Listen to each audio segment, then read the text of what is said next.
క్రీస్తునందు ప్రియమైన దేవుని బిడ్డలారా, ఈనాటి పరిశుద్ధ దినపు దేవుని సందేశం. నీవు ప్రార్థన చేయనప్పుడు నీ గదిలోనికి వెళ్ళి తలుపు వేసి రహస్యమందున్న నీ తండ్రికి ప్రార్థన చేయుము. అప్పుడు రహస్యమందు చూచు నీ తండ్రి నీకు ప్రతిఫలం ఇచ్చును. మరియు మీరు ప్రార్థన చేయనప్పుడు అన్యజనుల వలె వ్యర్థమైన మాటలు వచింపవద్దు.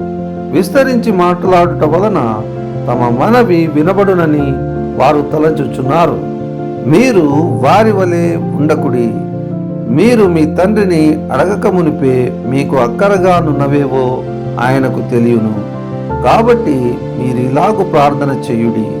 పరలోకమందున్న మా తండ్రి, నీ నామం పరిశుద్ధపరచబడును గాక, నీ రాజ్యము వచ్చుగాక, నీ చిత్తం పరలోకమందు నెరవేరుచున్నట్లు భూమి అందును నెరవేరును గాక.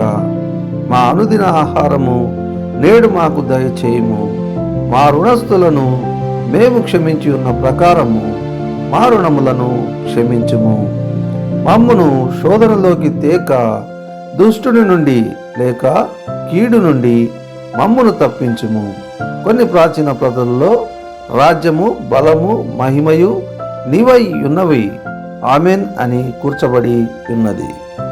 ప్రియమైన దేవుని బిడ్డలారా, ఈ వాక్యం నందు దేవుడు మనలను రహస్యమందు చూచుచున్నాడనియు, మనకు అక్కరగలవన్నీయు ఆయన ఎరుగుననియు, దేవుని పరిశుద్ధ నామము అన్యజనుల వలె వ్యర్థముగా ఉచ్చరింపకూడదనియు, ఆయన యొక్క నామము పరిశుద్ధ నామమనియు తన యొక్క ప్రజల మధ్య ప్రజ్వలింపబడవలెననియు, ఆయన ప్రజలు ఆయన రాజ్యమందు ప్రవేశింతురనియు, ఆయన చిత్తము ఇహపరముల యందు నెరవేరవలననియు, వారి ఇహలోకపు అక్కరలు తీర్చబడుననియు, దేవుడు తన ప్రజల అతిక్రమములను క్షమించి ఉన్న రీతిన తమ ప్రజలు ఇతరులు తమ పట్ల చేసిన అతిక్రమములను క్షమించవలననియు, ఇహపర రాజ్యముల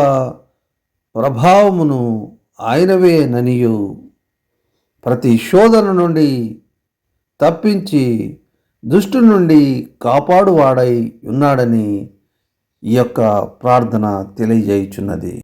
మన ప్రార్థన విజ్ఞాపనలు ఆయనకు అంగీకారములగునుగాక.